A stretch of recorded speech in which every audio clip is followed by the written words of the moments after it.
Welcome to Community Connections, brought to you by Synapcity, featuring conversations, stories, and interviews with Ottawa's leading changemakers. Enjoy this episode.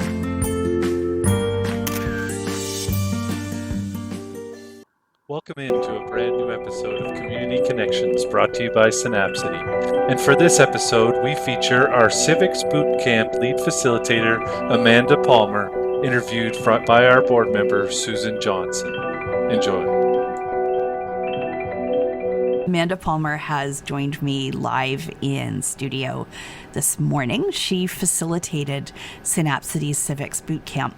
And when I learned of her work and dug into a little bit, I learned about the many things Amanda does when she's cultivating belonging or inclusion, or really thinking about social change and civic change. And I had a million questions, and she agreed to come in. So good morning, Amanda. Welcome. Thanks for being here. Good morning. I'm so excited to be here. Thanks for inviting me. I'm curious about you're a social change facilitator, and I realize I'm paraphrasing a lot into that. But how did you find yourself embarking on this path? Yeah, it's a great question. I think in various ways it showed up in my life, throughout my life. Community's always been important to me, and finding groups of people and creating that sense of meaning and belonging. Even in school, I was part of the Catholic school system and social change, and thinking about how we belong in the world and how we support other people in the world was something that was always sort of taught to me, and got involved in a lot of different clubs and activities that facilitated that. But I also always was so aware of when people are excluded and who maybe need an extra friend, or to be invited in, whether it's a new kid at school or people who just have a harder time fitting in. And that really carried into the studies that I pursued and the questions that I wanted to explore. So when I went on to do my education and to begin to explore what a career would look like, I really fell into community-based research, community-based change, and finding opportunities through climate change and the impacts of climate change in particular, and how that's affecting people, particularly in Smile Island states, and to do that through community-based vulnerability assessments, to actually talk to the people who are doing work, creating their livelihoods from very direct ways through fisheries and things like this, and using their stories and their voice to understand what that looks like and understand how they're adjusting to it and what they think should happen, and then sharing that with the wider world. So that was, I think, a really important kind of academic lens that brought me into this space. But it was moving across the country to Calgary, where I found that change in our own local communities was actually really important and profound, and that could be done through the power of neighbors.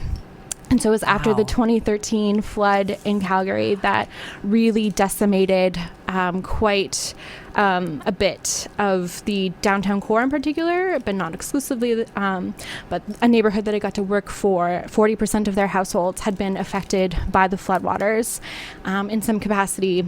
And so I was able to support their task force in not just responding to the after effects of that, but they were really intentional about coming together of how do we be prepared for the next thing, how do we support one another to build those connections, to make sure that no one's left behind, and to create this sense of camaraderie that carries forward. And then through my work in Calgary, was able to get involved with a lot of amazing organizations that do social change work, that are exploring things like how do we address poverty, how do we tackle climate change in our local communities, how do we address anti-racism and decolonization, and what does that look like and mean in our communities, what does that look like as settlers who live here in Canada, and how do we how do we change the ways in which we exist and transform our relationships, not only with each other, but also with the land and the more than human world, so that when we think about belonging, we're extending that beyond just people and really thinking about our place in the world and our relationships with all living beings in the world. Wow. And then you moved to Ottawa, and then you and Boot Camp found one another. Yeah, it was very serendipitous. We moved across the country again, and I was desperately looking, having been so rooted in community in Calgary in so many ways. It was a hard transition of how do I go from this place where I felt like I belonged so deeply in so many different ways to having to completely reimagine that and build those connections. And so as I was doing my research and trying to figure out, okay, well, who's doing amazing things in Calgary, Synapcity, or not in Calgary, in Ottawa, Synapcity came onto my radar, and I was so inspired and excited by what Synapcity is about. And I had seen that Civics Boot Camp was something that had been offered previously, and so I was paying very close attention to when's it going to happen again. I think this is like going to be such an amazing opportunity. And when I saw that it was happening and that they were actually looking for someone to help facilitate, it was such a perfect fit. It's something that I'm so passionate about, and was a really great way to get to know the city and the amazing people who are also passionate about these ideas and creating social change. So just I'm amazed. Fate in all of the ways. I'm curious, Amanda, about the kinds of things you wanted to share with participants. And I realize there's a bit of sharing with participants and then creating the space for them to explore and to check in. But when you were thinking about the kinds of things you wanted to happen, I'm curious about what you chose to focus in on. Yeah, I think for me, something that just becomes more and more clear over the past few years of trying to support social change work is that at its core, it's about relationships. That's the most important thing. It's the most profound thing, and it seems so simple, and yet it's really what it's all about. And it can be easy to focus in on, okay, well, what are the different tools or what are the different processes? And that's important to know. But what I really wanted to make sure that was woven throughout is this idea that we really have to put that intention and to value that. And I think that that's something that can get forgotten, is that there is so much value and impact just by connecting with other people, just by having those conversations, by taking the time to get to know one another on a deeper level and be able to tap into our full selves and to create spaces for our full selves to show up. That's where the real possibilities lie, because that's where you can start to really sink into what are our strengths and the strengths of other people and what's possible with that. And that's where we get creative solutions. That's where we get real passion and real change. And so that was something that I was trying to weave in throughout in various ways, and to really stress that it's all about relationships. Wow. Like belonging is everything. I'm curious as well, like, one of the things that I've learned from you, in thinking about cities and thinking about neighbors and relationships. And then I remember you talking about some ideas around community development and how people can think about it and build out on their work. Do you want to talk a little bit about that? Yeah. So asset-based community development in particular is an approach that I've been really interested in and exploring in various ways over the last 5 to 10 years. And it definitely has its limitations, but I think what I really appreciate about asset-based community development is that it does center people. It centers the citizen and ensures that everything you do is by community for community. And it also relies on the gifts or strengths of those people, and allowing us to think about what is it that not just the people but the land, the place, what do we have that's strong that we can build from. And it also kind of the third main aspect of asset-based community development is around that relationality, around being curious, around asking questions, getting to know one another, and using this lens of finding what's strong in our communities and building from there to explore what's possible. We can then find solutions to what it is that we have to offer. We can find solutions to problems we didn't even know we had, because we've taken the time to really get to know one another and understand better what is it that we're seeking, what is it that we need, and what is it that we have to offer. And so that strengths-based approach, that possibilities lens, I think is really, really powerful and a really helpful way for us to not get caught up in all of these other notions that have not always served everyone. And I think that that's another key piece, and something that can get lost in asset-based community development, is that equity lens and really understanding who's in our community and the various people and perspectives that they have, and recognizing that those different perspectives are all valid and they're all people's experiences. So how do we move forward, and how do we make sure that the people who are made most marginalized in our community are centered in that? And because when we do that, we're able to create communities where everyone does belong. If we're focusing on the people who have the greatest need, who are excluded the most. So I think, that's definitely something that we tried to weave in as well, and something that I really enjoy practicing and exploring in the work I do. And when you say practicing, I'm curious about that. I think about, we spoke in the past hour with two of the participants in boot camp, Monica Brewer and Jose Perry, and about having people come to boot camp and learn and dig into kind of core concepts around city making, but then also work to support some active projects. And I'm curious about what you noticed about how students were picking up on some of these concepts and playing with them.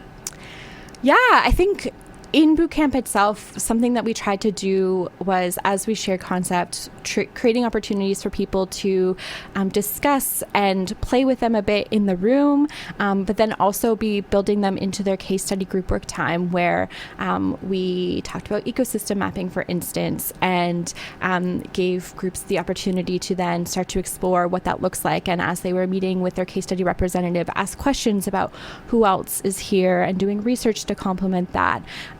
So that, I think, trying to weave it in both in terms of creating opportunities where people could think about how these tools might relate to their own personal work, whether that's their professional work, their city work, or community work, but also looking at how does this apply in the context of our case studies in particular.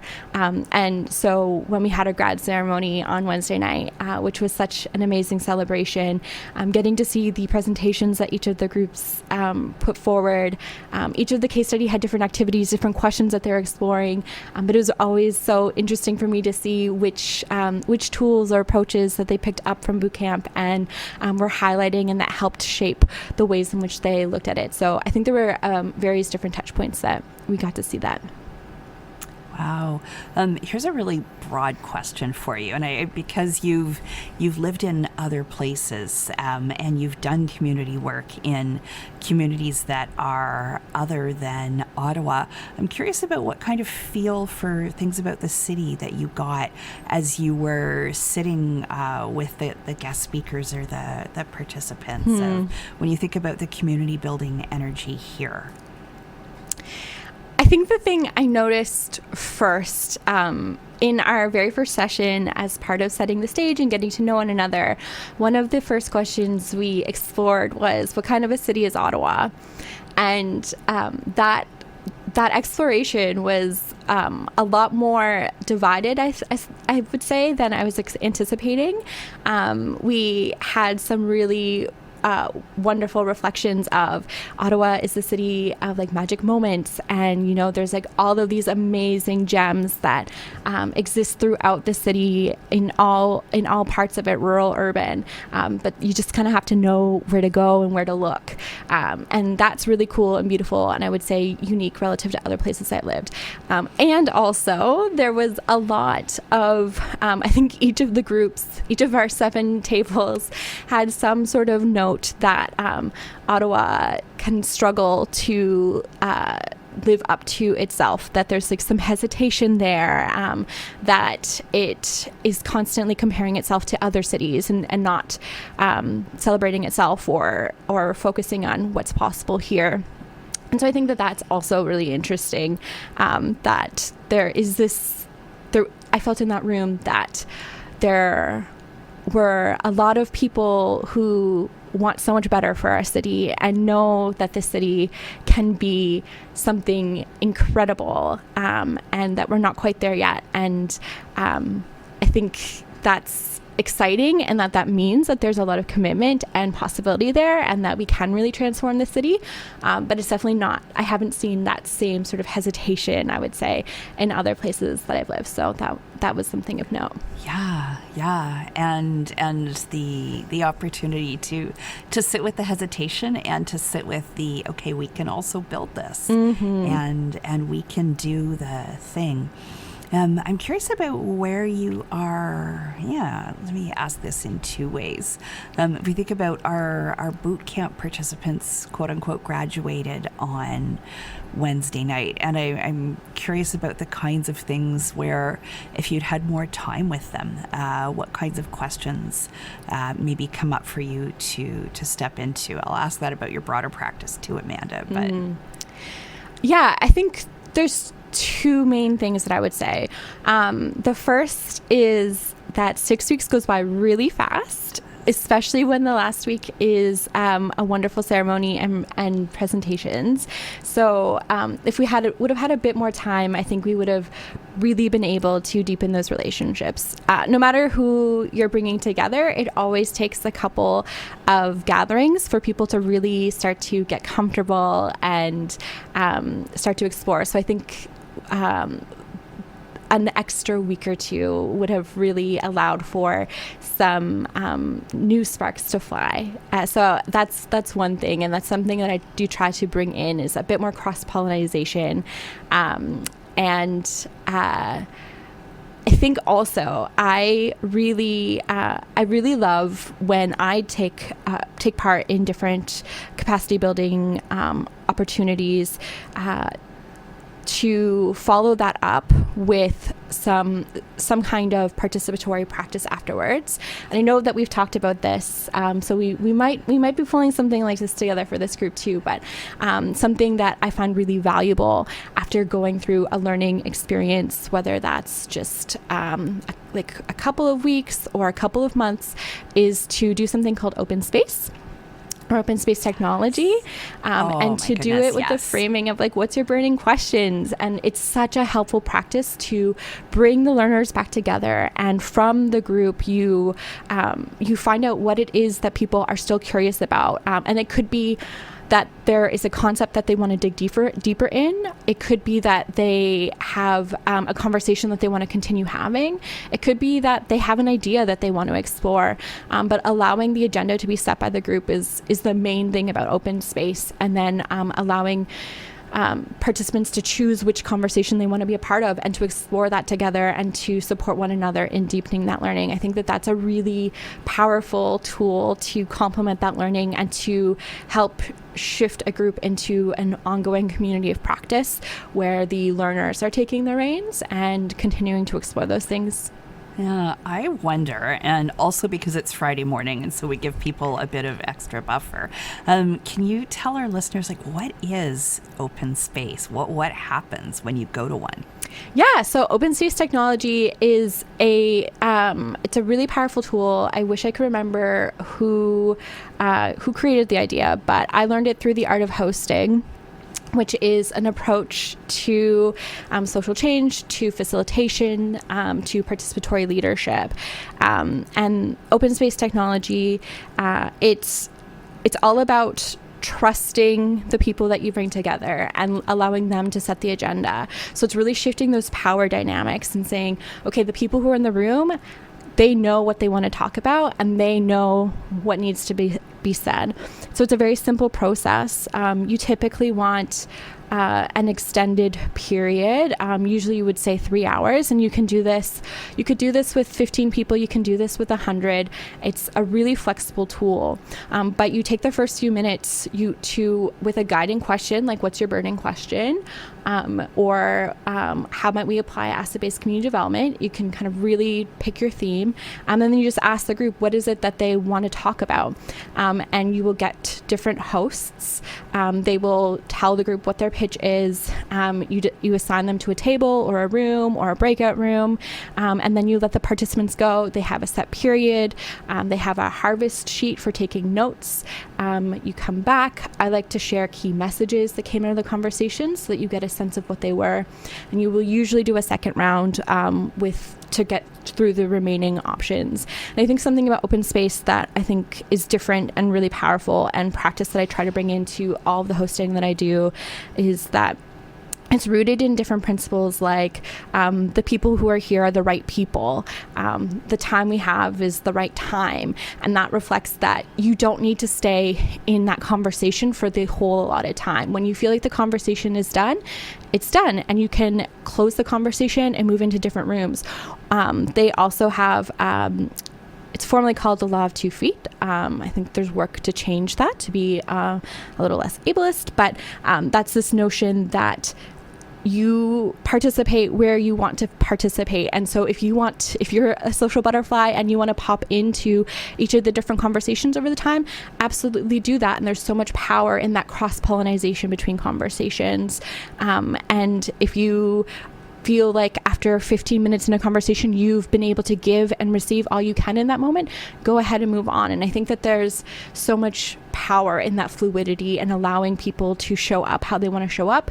And it's also completely okay to go to a separate table and have a quiet, reflective time. And I think we need to have more spaces like that where we ease up on control a bit and allow for the room to trust the people in the room, to have the conversations that need to happen. And when we do that, that's when we have conversations that can really transform, because people aren't adhering to what they think they need to adhere to.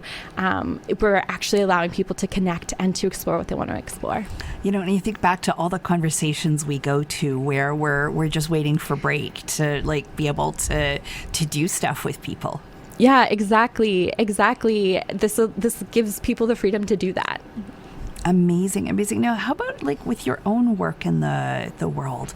Because I know you explore these themes and practices in so many ways. What are you up to? What's on your wish list? Great question. Something I'm very much figuring out right now. I think for me, I took this transition, this big move across the country to really try to live by what I've been preaching, and to take this time to slow down a bit and really get rooted. And actually, the Arts Network Ottawa and Ottawa Arts Council are in the process of a merger, and they've been hosting a bunch of community workshops and learning opportunities to support this process. I was able to attend a bunch in the fall, and there was one that they hosted on scaling deep is what was being explored. And that so perfectly encapsulated what it is that I am trying to do and how I want to show up in the world and how I want to share my strengths and gifts with the world to create social change. And scaling deep really is about working at the roots of change and focusing on that relationality, focusing on those cultural pieces and how we show up in the world and how we transform the ways in which we show up in the world as people, as groups, as cities, to really focus in on what I think matters, which is our connections with people, with the land, with our more than human world. And part of that is slowing down. Part of that is shifting what we think about when we think about what impact is. And creating those connection points, creating that sense of belonging is very much rooted in that. So playing at those roots and exploring those things and holding conversations that allow for that, and creating those opportunities for that depth, and really allowing people to be their full selves, to discover who our full selves are, and doing the healing work that can require, and also to use that and use the power that we get when we're able to be our full selves, and when we are slowing down and focusing in on what matters to us, connecting to those core values, connecting to the visions for the world that we see. That's what I want to help support, and how I want to help create transformational change in our various systems and society. Amazing. Wow. Thank you so much for joining us this morning. I'm curious, Amanda, before we wrap, I think there are many things that we haven't talked about that we need to talk about over the years, but are there things we haven't talked about today that we should talk about?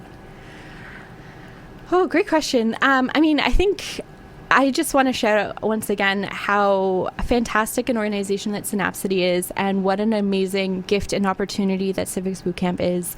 So delighted that it was able to come back, and that we were able to bring together 40 amazing people from our city to get to know one another, to get to know other amazing people in the city, and to spark their curiosity and support them. And I think that we need more things like this, more opportunities like this, more opportunities to bring together people who are passionate.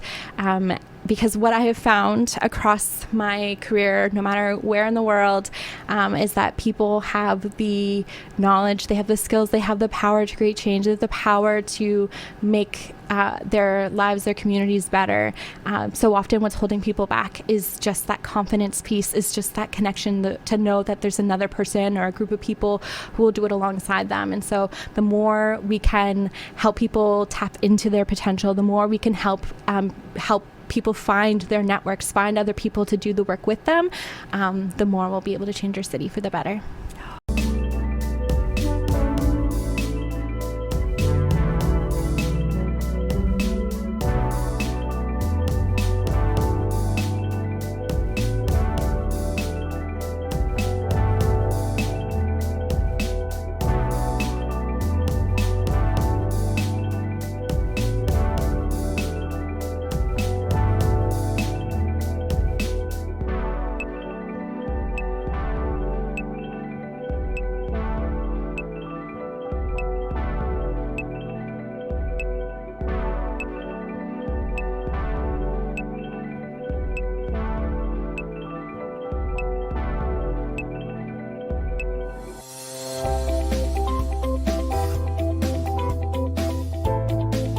Thank you for watching Community Connections, brought to you by Synapcity. Be sure to follow us on social media and subscribe to our YouTube channel for more content like this. Until next time, stay connected.